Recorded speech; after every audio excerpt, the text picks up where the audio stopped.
Been warned, still game here on BBC One in half an hour.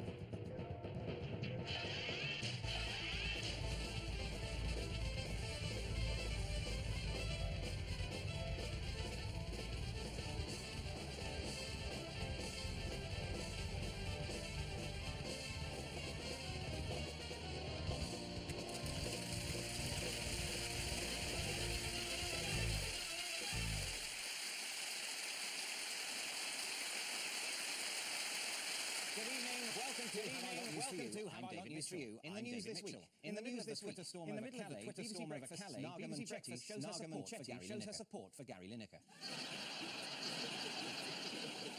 After a crate of Prozac washes up on a beach, conservationists are concerned over its possible effect on local wildlife. And in Moscow, a KGB target survives an unusually subtle assassination attempt.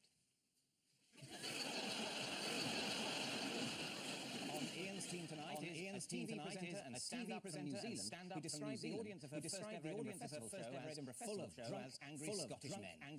Well, if you insist on doing a morning show, please welcome Rose Matafeo.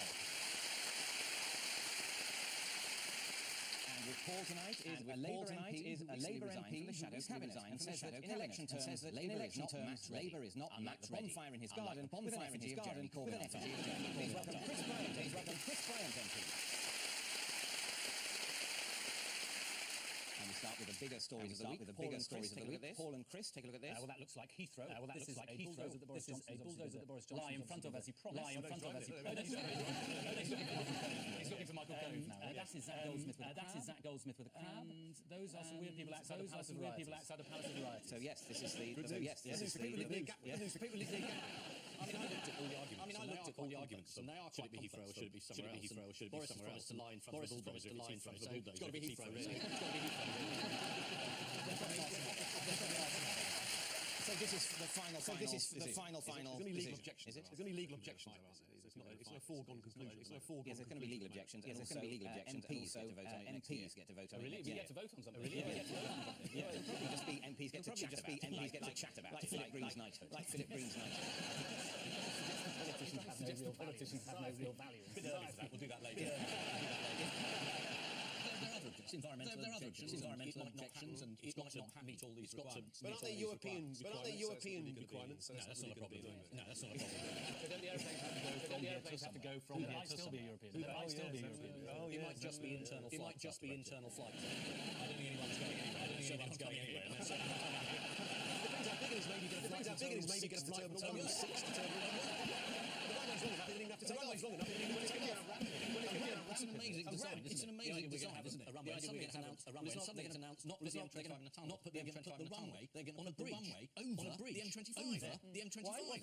Why wasn't it more part of there wasn't room for the runway inside the M25? You'd think that would be a real... Oh God, is this the Rhondda? Yes, is this the Rhondda? I'm sorry, well, just for the rest of the country, really on the wrong side. It's the right side of London for most of the rest of the world. For most of the rest of the world.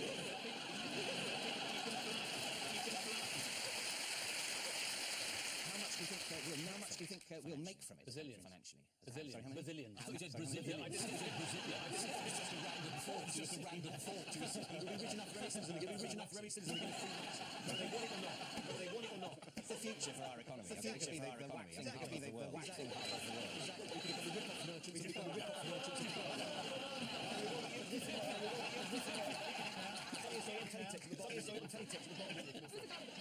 Who's the guy with the crab? I don't know why I did that. Zach Goldsmith. Okay, and he is with resigned? Because his constituency on the grounds there wouldn't be a third runway. So he's resigned. Right. So he tried to be mayor of London. He tried to be mayor of London. So now he has a lot more time to catch up. So now he has a lot more time to catch up on all the Bollywood films. He hasn't said, right? I did get that. That is the worst. I did get that. That is the worst. I've seen 100% more Bollywood films, which is one than him. He's running for president. Because politics in this country, because Conservative Party's not going to stand. Conservative Party's not going to stand against it. Well, the slightly weird thing is that UKIP are, because Nigel Farage is now back. I don't know how Nigel Farage has got supporting Donald Trump in the United States. He can really pick him, can't he? Jurgen's actually like, Boris has been vocal against it. Has he resigned too? Has he resigned too? No, he's written a couple of pieces. He's written a couple of pieces. Did it was in their manifesto. Did it was in their manifesto. It was kind of no issue, but still not. Yes, he did. Yeah. Yes, he did. Unfortunately, Yeah. the time for blaming him for everything has come to an end. It's an extent. Listen, I'm still blaming Mrs. Thatcher. It's just kind of quick, and you just get right in there. You just get right in there. People can agree on blaming someone. People can agree on blaming someone who's no longer at all relevant. Yeah, or alive. Has David Cameron died? No, I don't hope, David. No, I don't hope. I just wouldn't mind if he did. I just wouldn't mind if he did. We interrupt this program. There's been a chillaxing accident.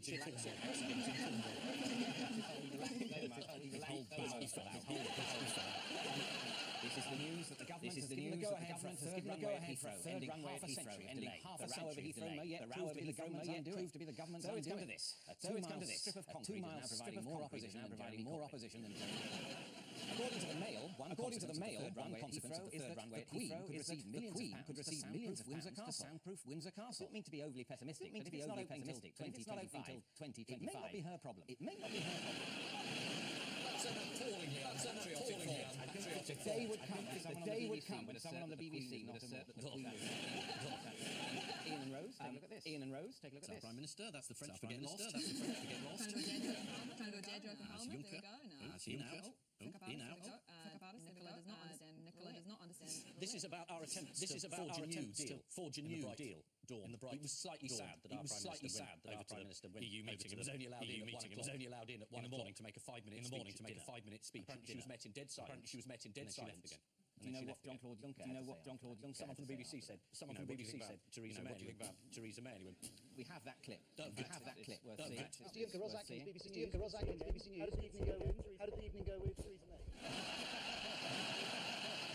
Quite a catchphrase, actually. You nailed that as well. Yeah, no, I've been watching him for years. I think he thinks he's got one of those. He thinks he's got one of those things that you blow and go. See things that you blow and go. Forgot to put it in. He's been trying to come out all jolly. Forgot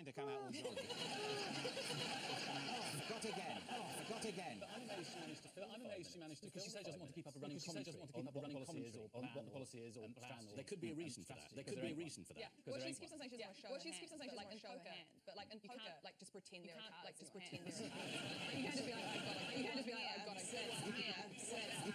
She keeps on saying we're going for the best possible deal, and basically she's not going to say what she wants. She's not going to say whatever deal she's got at the end will have been the best possible deal. Will have been the best possible deal. So she's saying, just see what happens. What I'm going to do. Because that's.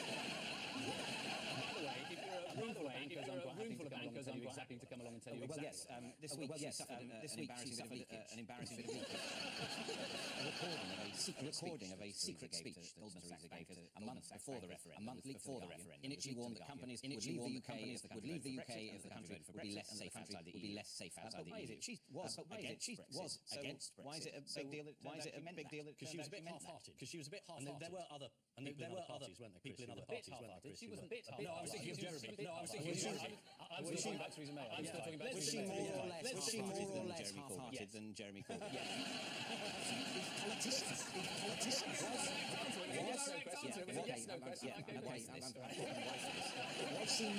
Was she more half-hearted than Jeremy Corbyn? Oh, so you like Jeremy Corbyn? He's leading Labour into the wilderness and fall.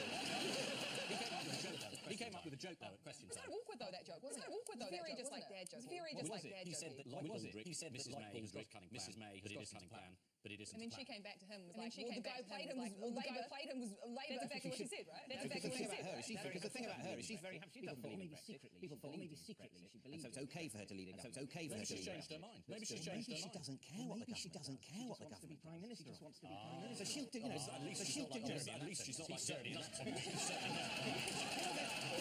There's a perfect person will be prime minister of any government. She'll probably say Labour wins. She could say Jeremy. I'll just do the Labour prime. I'll just do the I didn't believe in Brexit. I can do it all. I'm a second. This is the news that Brexit will make us less attractive to foreign investors, less wealthy, and less according to Theresa May. That's according to Theresa May, 5 months ago, speaking at Goldman Sachs. According to a poll quote in the Sun, 47% in another referendum. Despite fluctuations in the pound. Oh yes, one day it's down, the next day it's down, the next day it's nearly down again. According to the Daily Telegraph, according to the Daily Telegraph, to increase its prices by 22% because of sterling's recent decline. It's a nice change for Microsoft to look at something and say, oh no, it's crashed. And as Halloween season enters its fourth week, and we cover ourselves in spray on cobwebs out of respect for our American trading partners, let's enter into the spirit of it, enter into the spirit house of news, the haunted house of news. See if you can guess what's scaring you. Oh, no, don't buzz at me. You're talking about it. Don't buzz at me. You're talking about it. That's just a fantasy creation. The legs of a woman, the legs of a woman, head of an Oxford English dictionary. What more could anyone want? So this is a book that's literally been walking out the shop. Oh, is it Essex women? Oh, is it Essex women? The term Essex girl. The term Essex girl. And this is the news that two girls from Essex are trying to get that term. Collins defines it as a young working class woman from the Essex area. That's all right. Typically considered as being unintelligent, materialistic, devoid of taste, and sexually promiscuous. Would anyone have a problem with that? According to the Thomas Hawkins and Juliet Thomas, who are behind the campaign, Essex girls are pigeonholed. I've heard that one before. I just love this idea of them complaining. I just love this idea of them complaining. Does Neanderthal man say, he's not really around anymore, whereas women from Essex, born in the county of Essex, if they're born in the county of Essex, they shouldn't all be stereotyped. You're probably right. You're probably right. Let alone the dead. Don't tell me about libel myths. Don't tell me about libel myths.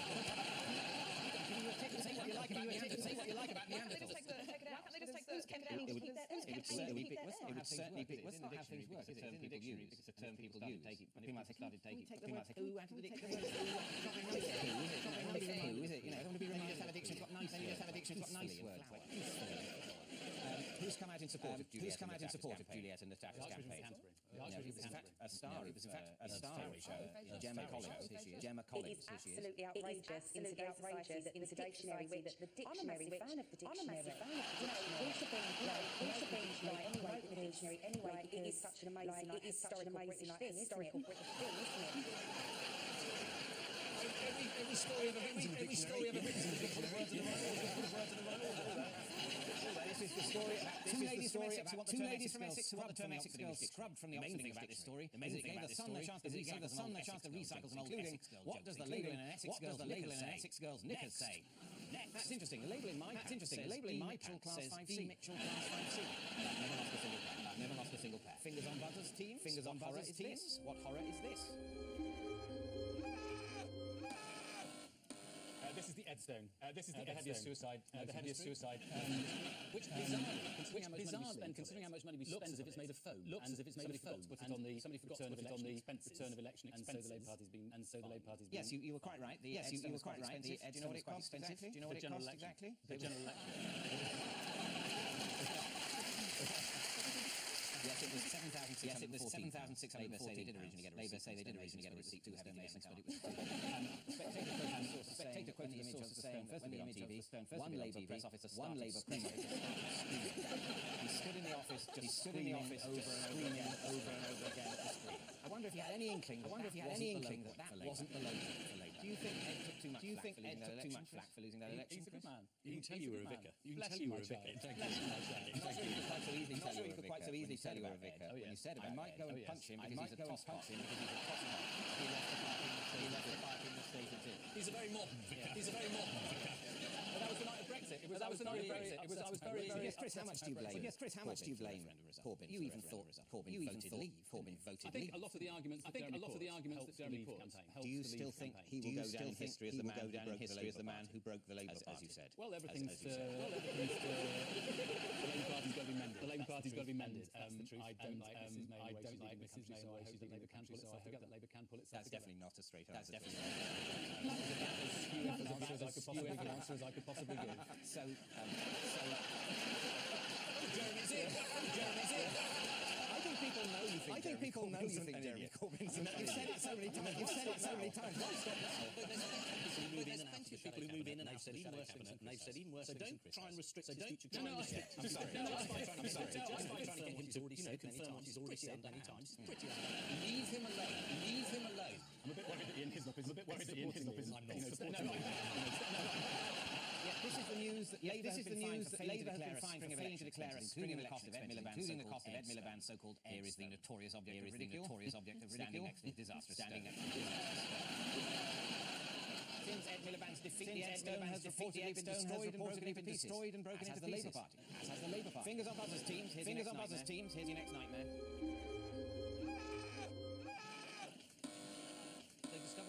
They've discovered a snail. Who goes the wrong way round? Snails' worlds go clockwise. So this one goes anti-clockwise. And this one goes anti-clockwise. Why is it wearing? He's become a bit of a celebrity. Yes, he's absolutely right. Yes, he's absolutely right. One in a million snail. With a rare mutation that makes him a lefty. Spirals the wrong way. What do you think the lefty's been called? What do you think the lefty's been called? Jeremy. Correct. Jeremy. Correct.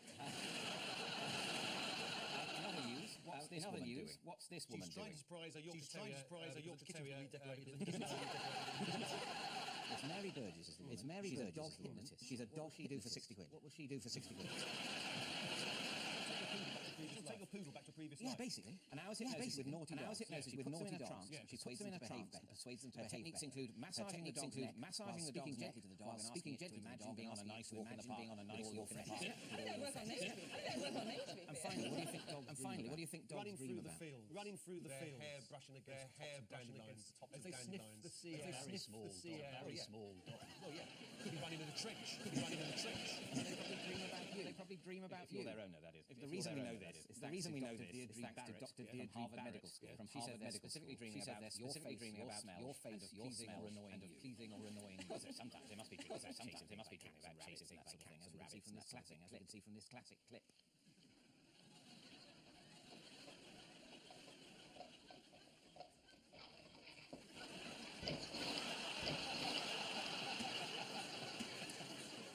Imagine that dog. Is that your dog?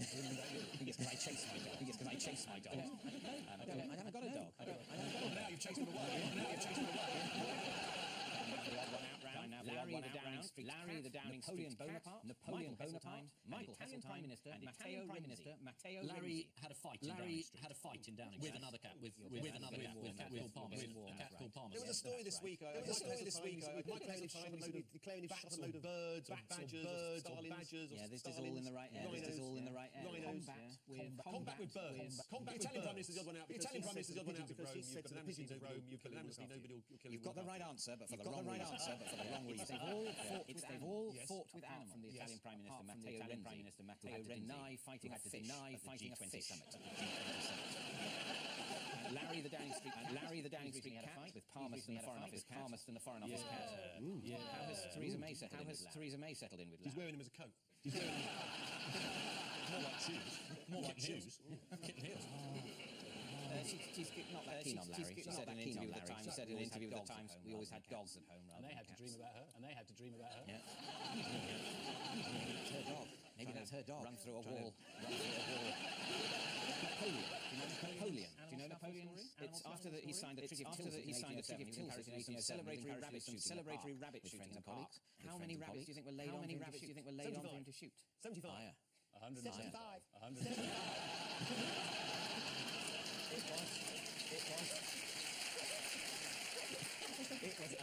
It was a thousand. The Napoleonic general was there. Said the rabbits there. Turned the emperor's flank. Attacked him frantically in the rear. They also piled themselves up between his legs. Fairly exhausted to retreat. More than the Austrian army.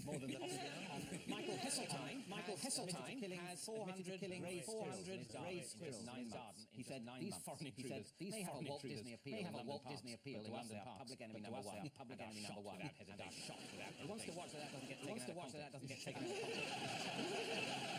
of context. Yes, they have all fought with animals apart from the Italian Prime Minister who had to deny fighting a fish at the G20 summit. Theresa May was shocked to be confronted by the slippery, clammy, glass-eyed creature. She didn't think Michael Gove had been invited. Now for the missing words round, guest publications, the Slide Rule Gazette, the Slide Rule publications of the Slide Rule Circle. A good magazine, but all its readers, calculating readers. World's clumsiest frog in spectacular style. Jeremy the Snail. Jeremy the Snail. Yeah, I love the way the circles go the other way. It's in fact world's clumsiest frog missed out on lunch in spectacular style. Here he is in action.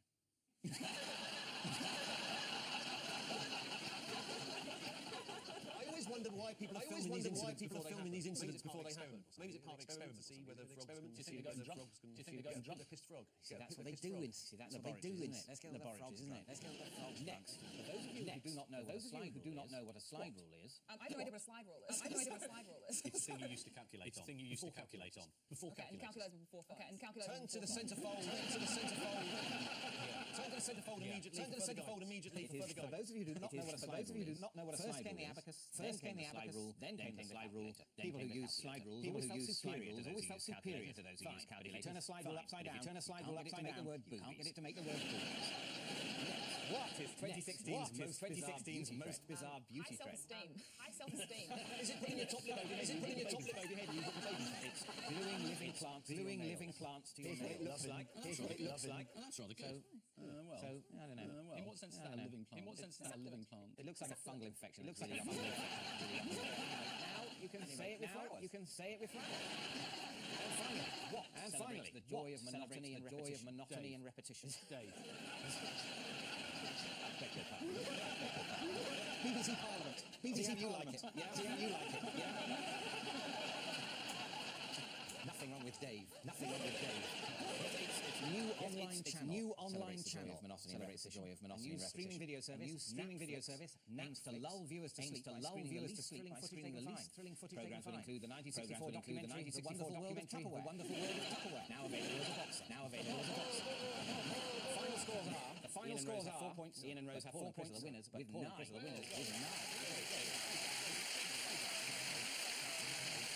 I leave you in Liverpool on John McDonnell's orders.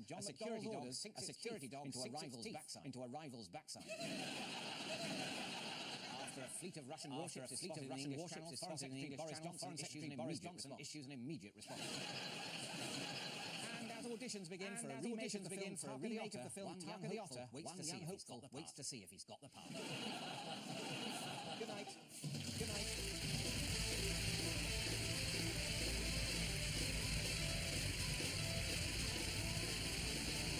Back at the same time next interesting stories that didn't make the headlines as the news. The old now on BBC. Who's got the cushiest job? Time to settle the dispute. Time to settle the dispute. Continues next on BBC One. Still going. With Still Going.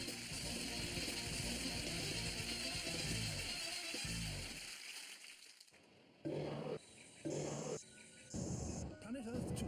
Planet Earth Sunday the 6th of December on BBC One. Been warned, Still Game here on BBC One in half an hour.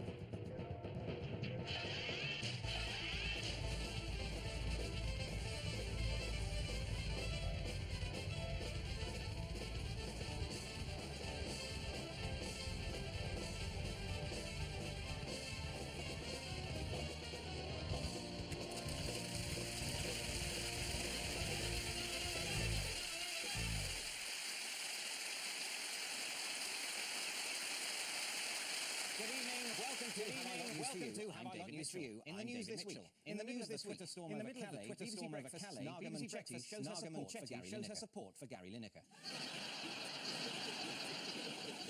After a crate of Prozac, conservationists are concerned over its possible effect on local wildlife. And in Moscow, a KGB target survives an unusually subtle assassination attempt. Ian's team tonight is a stand-up presenter and stand-up who describes the audience of her first ever Edinburgh Festival show full of drunk, angry Scottish men. Well, if you insist on doing a morning show, please welcome Rose Matafeo. And with Paul tonight is a Labour MP from the shadow cabinet and says that in election terms Labour is not match ready. Bonfire in his garden with an effigy of Jeremy Corbyn. Please welcome Chris Bryant MP. Start with the bigger stories of the week. Paul and Chris, take a look at this. Well, that looks like Heathrow. This is a bulldozer that Boris Johnson lie in front of as he promised. He's looking for Michael Gove now. That is Zach Goldsmith with a crab. And those are some weird people outside the Palace of Variety. So yes, this is the people live near Gatwick. I looked at all the arguments, and they are quite complex. Should it be Heathrow or should it be somewhere else? Boris has promised to lie in front of the bulldozer. It's got to be Heathrow, really. It's got to be Heathrow. So this is the final. There's only legal objections. Is it? There's only legal objections. It's not a foregone conclusion. It's not a foregone. Yes, there's going to be legal objections. Yes, there's going to be legal objections. MPs get to vote on it. MPs get to vote on it. Really? We get to vote on something. Really? Yeah. It'll probably just be MPs get to chat about it. Like Philip Green's knighthood. Like Philip Green's knighthood. Politicians have no real value. Bit early for that. We'll do that later. Environmental objections, and it's got to meet all these requirements. But aren't they European requirements? No, that's not a problem. No, that's not a problem. But then the aeroplanes have to go from here to still be European. It might still be European. It might just be internal flight. It might just be internal flight. I don't think anyone's going anywhere. Depends how big it is. Maybe get a flight from Terminal 6 to Terminal 1. The runway's long enough. It's an amazing design. It's an amazing design, isn't it? A runway. Something gets announced. They're going to announce not put the M25 in a tunnel. Not put the M25 in a runway. They're going to put the runway over the M25. The M25. Why wasn't it more part that there wasn't room for the runway inside the runway? You think that would be a real? Oh God, is this the Rhondda? Yes, it is. Is this the Rhondda? I'm sorry, well, just for the rest of the country. Just for the rest of the country on the wrong side, which really on the wrong side. It's the right side of London for most of the rest of the world. For most of the rest of the world.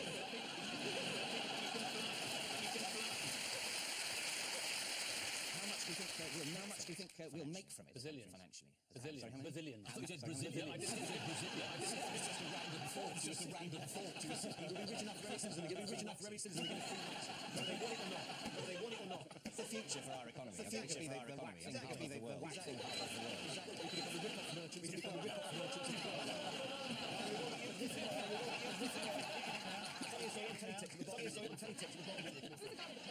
Who's the guy with the crab? I don't know what I did there. Zach Goldsmith. Okay, and he is with He has resigned.